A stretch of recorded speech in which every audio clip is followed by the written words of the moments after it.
however long it takes. Promise me you'll find your way home.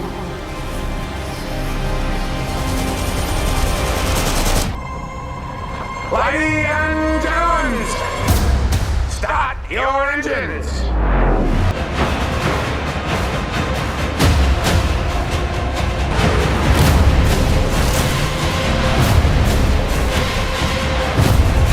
I'm Furiosa! The darkest of angels. You have it in you to make it epic.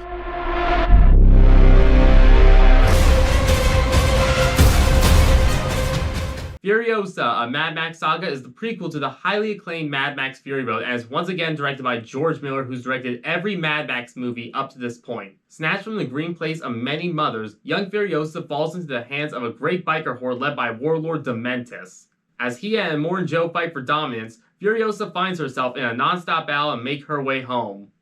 I'm sure everyone watching this video at the very least knows about Fury Road and how quickly it's become a modern classic. That film was spectacular in just about every way, and George Miller is a master at his craft. And it's really insane to think he's been with this franchise since the very beginning. There has not been a single Mad Max movie made without his involvement, something that's very rare for franchises that would normally switch up directors every now and then. And what's even more insane is how he was able to completely redefine both this series and what an action movie could accomplish with Fury Road, so I was extremely excited to see what Miller would do with this film. And when the worst part of my Furiosa viewing experience was AMC playing a half hour's worth of trailers before the show, that's how you know this was one phenomenal movie. I don't think it quite reached the same heights as Fury Road for me, but this was absolutely a worthy successor of that film. Where this film stood out for me is how it tells its story like it's an epic odyssey. It kicks off the action right away and the story just keeps unfolding. There's no flashbacks and rarely any time jumps. In fact, we see Furiosa as a young child for a good portion of the movie. And because of that, we get to learn everything about her and see her grow over the years into the character we know from Fury Road so naturally. I believed everything about her story. This is a very character-focused narrative, and I think that ended up working in the movie's favor because it gave the film a good emotional heft to it.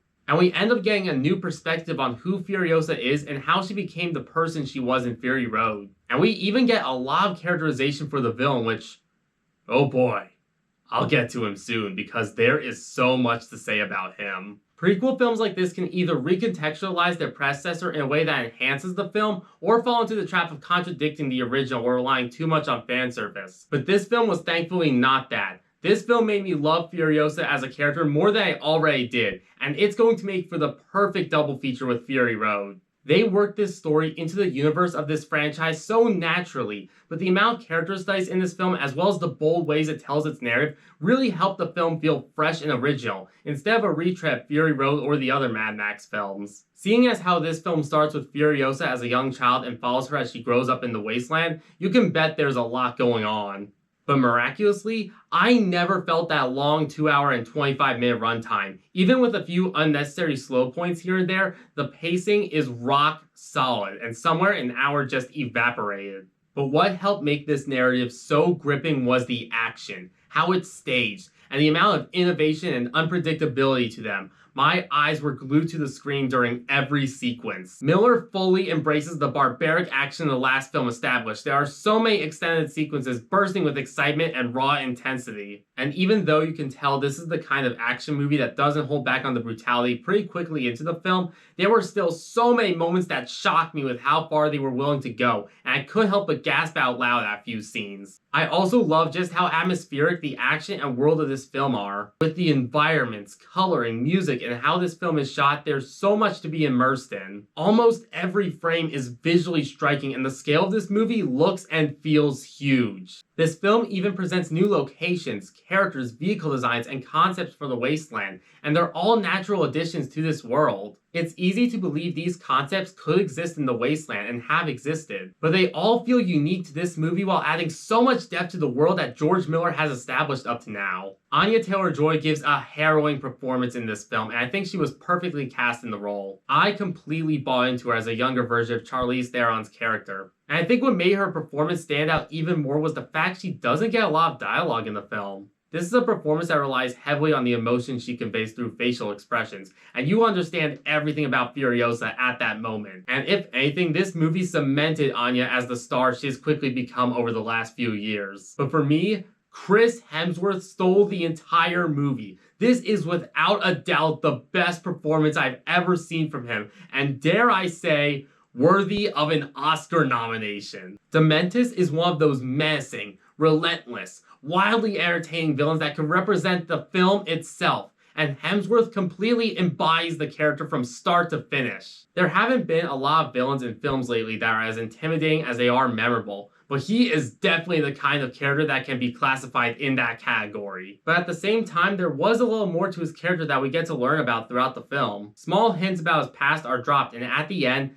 there's a scene where it all comes together, and you understand why he does all the unforgivable things we saw him commit over the course of the film. Another major standout for me was Lila Brown as young Furiosa. As I said earlier, she's in the film for way longer than you might expect, but she's fantastic and effortlessly carried that first half of the film. Furiosa, a Mad Max Saga, is a fierce odyssey of epic proportions and undoubtedly one of the best films of the year. George Miller took a bold approach to prequel storytelling, and it paid off spectacularly through a gripping narrative that enhances its predecessor, outstanding performances, and visceral action. This might have just set a new standard for prequel films, and it also works very well as its own movie. You don't have to watch the other Mad Max films to enjoy this. This film did not deserve to bomb at the box office, and if it's still playing in a theater nearby, you should definitely go out and see it. I promise this is one of those movies that's worth every penny of that admission price. Again, you don't need to see any Mad Max films before this, although I think watching Fury Road might help you appreciate what's going for a little more. The main takeaway from this film is that George Miller truly is a mastermind.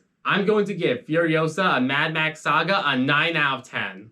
So those are my thoughts on Furiosa, a Mad Max Saga. Have you seen the film? If you did, feel free to leave your own thoughts in the comments below. Thanks for watching. As always, if you like this review and you want to see more, be sure to hit that subscribe button. That really helps me out. Remember to like the video and ring the notification bell to be notified for any upcoming reviews. Remember me.